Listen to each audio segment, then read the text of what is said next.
Naliliitan ang ilang manggagawa sa inaprobahang 50 pesos na aumento sa minimum wage sa Metro Manila.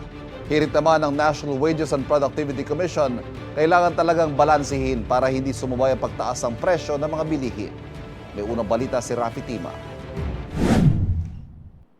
Simula July 18, epektibo na ang 50 pesos na aumento sa sahod para sa minimum wage earners sa Metro Manila.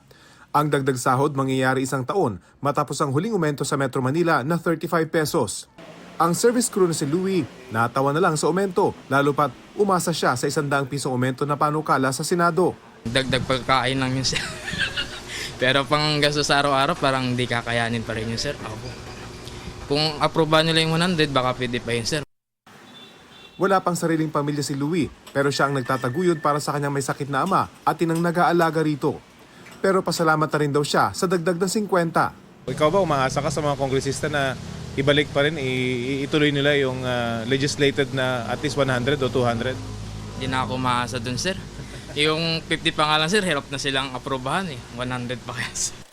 695 pesos ng minimum para sa mga nasa non-agriculture sector sa Metro Manila mula 645 pesos.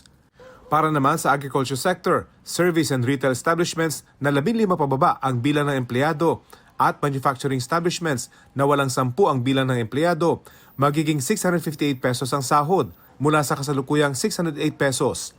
Ang Employers Confederation of the Philippines mas tanggap daw ang 50 pesos na aumento kumpara sa panukalang 100 pesos na aumento mula sa Kongreso at 200 pesos mula sa Senado. Kahit na marami sa mga miyembro namin ng medyo hindi masaya, we will try to convince them and live with it. Kesa ro sa legislated wage hike na masyadong emotional at hindi nagdaan sa proseso. Kabilang sa batayan, ayon sa National Wages and Productivity Commission, ang 5.4% na paglago ng kita sa mga produkto at serbisyo sa bansa o GDP nitong first quarter.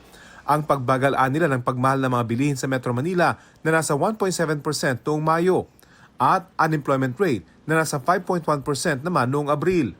Kailangan balansin ang mga yan dahil sa pangambang mauwi ang taas sahod sa pagmahal ng bilihin at pagbawas sa bilang ng trabaho. Siyempre, tataas. Depende sa kumpanya. Meron naman yung component nila ng labor, malaking percentage sa operation. Pagka yun yung tinaasan mo, mapipilita magtaas ang presyo iba. Yung iba naman, mapipilita magbawas ng tao kung hindi nila kaya. Pebrero noong nakarang taon, lumusot sa Senado ang panukalang 100 peso legislated wage hike.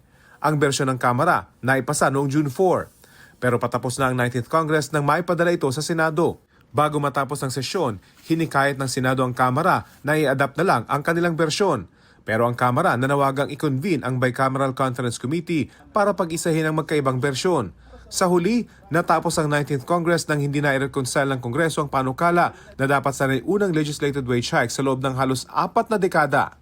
Ngayong 20th Congress, sinimulan ng ihain ang mga panukalang aumento sa sahod, gaya ng panukalang 1,200 pesos na living wage para sa pribadong sektor. Nais naman ng ilang kongresista na buwagin ang provincial wage system at magtakda ng iisang minimum wage sa buong bansa. Ito ang unang balita. Rafi Tima para sa GMA Integrated News.